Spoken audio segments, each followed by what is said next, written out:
નમસ્કાર મિત્રો, નવી પહેલ યુટ્યુબ ચેનલ પર આપ સર્વે મિત્રોનું હાર્દિક સ્વાગત છે। મિત્રો, આજના વિડીયોમાં આપણે જ્ઞાન સહાયક ભરતી અંગે ચર્ચા કરવાના છે।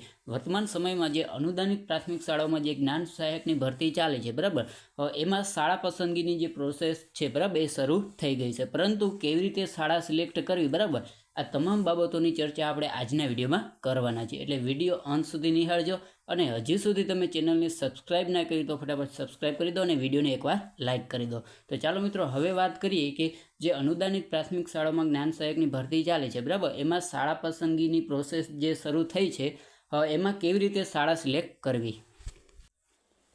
મિત્રો, અનુદાનિત પ્રાથમિક શાળામાં જે જ્ઞાન સહાયકની ભરતી આવી છે, બરાબર, હવે એની સ્કૂલ પસંદગીની પ્રોસેસ શરૂ થઈ ગઈ છે, પરંતુ સ્કૂલ સિલેક્ટ કેવી રીતે કરવી, તો એના માટે આપણે અહીં એક લિંક આપેલી છે।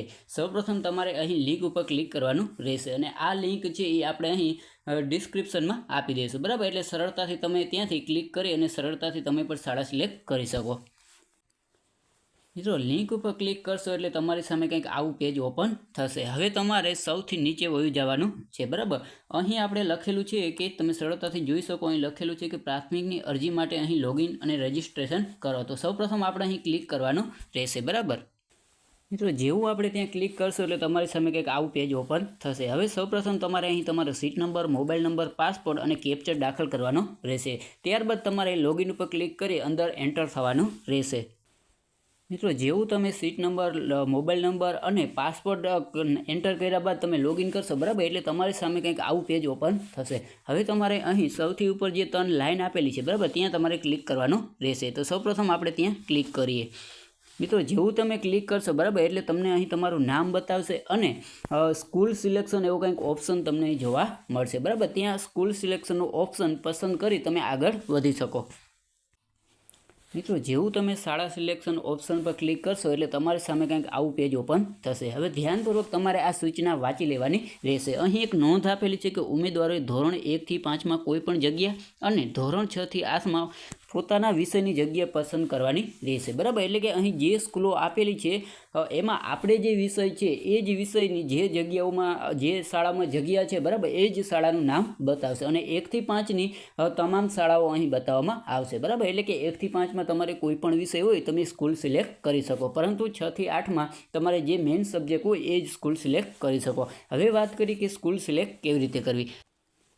મિત્રો, હવે શાળા કેવી રીતે સિલેક્ટ કરવી, બરાબર, તો સરળતાથી તમે જોઈ શકો છો કે અહીં શાળાના નામ આપેલા છે। તો સૌપ્રથમ આપણે અહીં શાળા પસંદગી કરીએ। મિત્રો, જેવું તમે ક્લિક કરશો શાળા ઉપર, બરાબર, એટલે સાઈડમાં બાજુમાં તમારું જે સિલેક્ટ સ્કૂલ લિસ્ટનું જે ઓપ્શન છે, બરાબર, ત્યાં તમારું ઓટોમેટિકલી નામ આવી જશે, એ શાળા તમને ત્યાં જોવા મળશે। સરળતાથી તમે જોઈ શકો કે આપણે જે સ્કૂલ સિલેક્ટ કરી, બરાબર, એ અહીં જોવા મળી રહી છે। તમે સરળતાથી એ સ્કૂલનું નામ જોઈ શકો। ત્યારબાદ તમે અન્ય સ્કૂલ સિલેક્ટ કરવા માગતા હો, બરાબર, તો સરળતાથી તમે અહીં બીજી સ્કૂલ પર સિલેક્ટ કરી અને ત્યાં જેટલી સ્કૂલો સિલેક્ટ કરવી, બરાબર, એ તમે અહીં સિલેક્ટ કરી શકો। તમે જોઈ શકો છો કે અહીં આપણે બીજી સ્કૂલ સિલેક્ટ કરી એનું નામ પણ જોવા મળી રહ્યું છે। મિત્રો, ભૂલથી જો કોઈ બીજી શાળા પસંદ થઈ જાય, બરાબર, જેમ કે આપણે આ જે શાળા પસંદ કરી એ ભૂલથી આપણને પસંદ થઈ ગઈ છે, તો એના માટે હવે શું કરવું, તો સરળતાથી મિત્રો તમે જોઈ શકો છો કે અહીં એક ઓપ્શન આપણને આપેલું છે, બરાબર, ડિલીટનું ઓપ્શન અહીં આપેલું છે। તો સરળતાથી મિત્રો તમે ત્યાં ક્લિક કરી અને એ સ્કૂલ તમે દૂર કરી શકો। તો આપણે જોઈએ કે એ સ્કૂલ નીકળે છે કે નહીં, બરાબર, તો સરળતાથી તમે જોઈ શકો છો કે એ સ્કૂલ આપણે અહીં રિમૂવ કરી દીધી, બરાબર। તો મિત્રો, સરળતાથી તમે જેટલી પણ સ્કૂલો સિલેક્ટ કરવા માગતા હો, બરાબર, એ તમામ સ્કૂલો અહીં સિલેક્ટ કરી શકો।